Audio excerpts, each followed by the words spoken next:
وأريد أن أعبر عن سروري للاجتماع بأخي علي العريض، وإننا الآن قد أكملنا الاجتماع الأول للمجلس الأعلى للتعاون الاستراتيجي، والآن قد أتممنا أيضا مراسم التوقيع، حيث وقعنا على 21 اتفاقية وبروتوكول ومذكرة تفاهم. وأقول هذه الاتفاقيات تكون وسيلة خير لنا جميعا. إنني قمت بزيارة تونس بعد الثورة في 2011، وهذه زيارتي الثانية إلى تونس بعد الثورة، وسبق لي أن زرت تونس قبل هاتين الزيارتين. وأنا بهذه المناسبة لاحظت بأن الشعب التونسي يسجل تطورا ويمضي قدما في طريق الديمقراطية والحرية والسلام والاستقرار، وهذا أمر يسعدنا.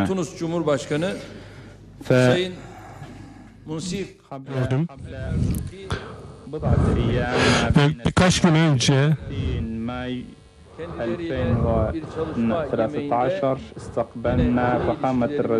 Sayın Başkan Mosif El Merzuki ile görüştük ve kendisiyle bir öğle yemeğinde buluşup görüş alışverişinde bulunma fırsatını buldum.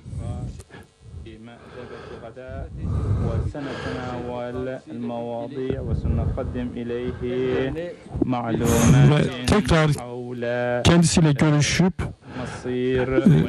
gelecekle ilgili bazı konularda görüş alışverişinde yüksek düzeyli stratejik işbirliği konusunda da görüş alışverişinde bulunma fırsatı bulmuş olacağız. وأيضا في هذه الزيارة وقمنا بإجراء لقاء bazı sanayi ve diğer alanlarda verimli alanlarda adım atma fırsatı bulduk ve ikili ilişkilerimizi de ilerletme fırsatı bulduk. Ve ikili ilişkilere bir göz attığımız zaman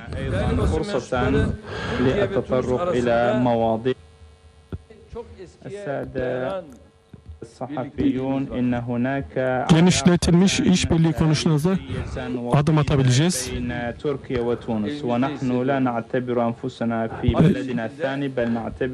Biz kendimizi burada ikinci bir ülkede saymıyoruz, kendi ülkemizde olarak görüyoruz.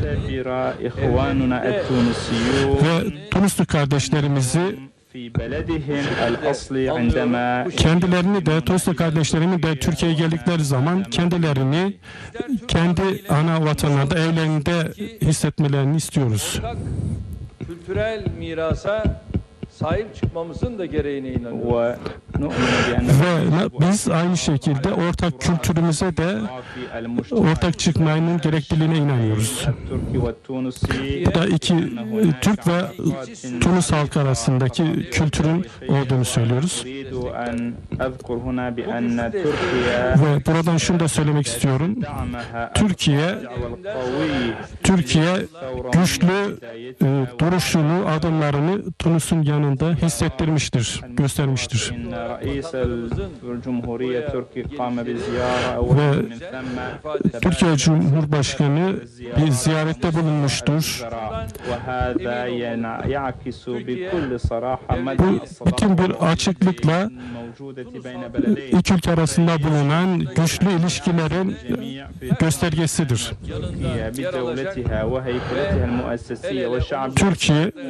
Türkiye tüm yapısıyla ve halkıyla Tunus'un yanında yer alacaktır, destekleyecektir. Tunus'un ileriye adım atmasında devamlı yanında olacaktır Türkiye. Ve ekonomik kalkınmalarındaki çabalarına da katkılarımızı bir kez daha burada söylemek istiyorum.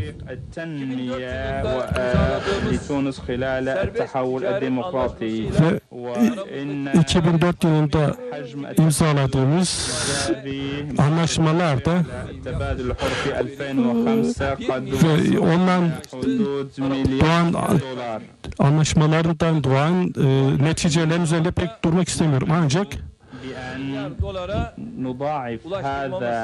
yakın bir zamanda 3 katına çıkarmak istiyoruz.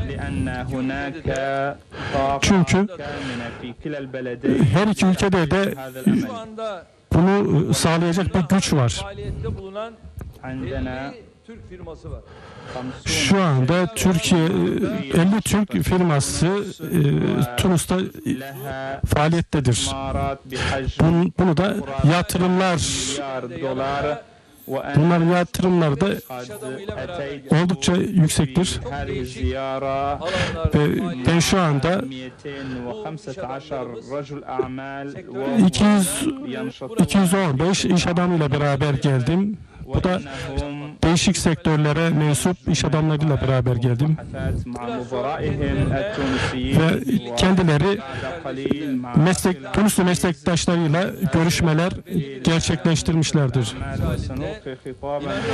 Ve işbirliği konseyine tekrar döneceğiz ve orada görüşmeler gerçekleşecek.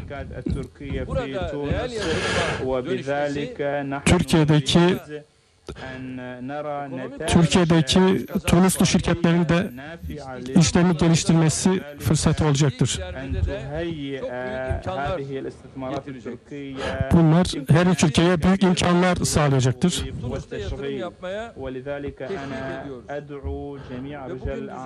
Bundan dolayı ben tüm iş adamlarını Tunus'ta yatırıma davet ediyorum. Tunus ve Türk İş Konseyi'nin büyük bir ümitlerle katılacağız. Bu da her iki ülke arasındaki ikili ilişkileri güçlendirmesini umuyoruz bu çalışmaların. Ve ekonomik alandaki alanlarımızı da Tunus'a destekleyeceğiz ve bu giderek artacak. Ve tüm alanlarda desteklerimiz ve yatırım çalışmaları gerçekleşecek. Birlik, beraberlik, karşılıklı destek, Tunus'taki kalkınmanın gerçekleşmesi için gerekli olan şeylerdir. Ve aynı şekilde anayasanın başarılı bir şekilde hazırlanmasına da yardımcı olacaktır.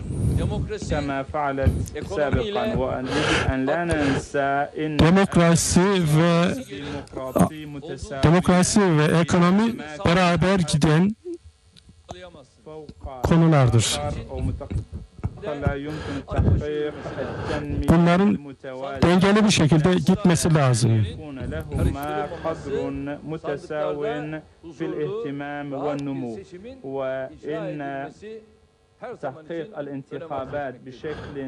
Sandıklarda iyi bir seçimin icra edilmesi her zaman önemlidir. Ve biz çözüm süreci içerisindeyiz ve binlerce insanımızı kaybettik.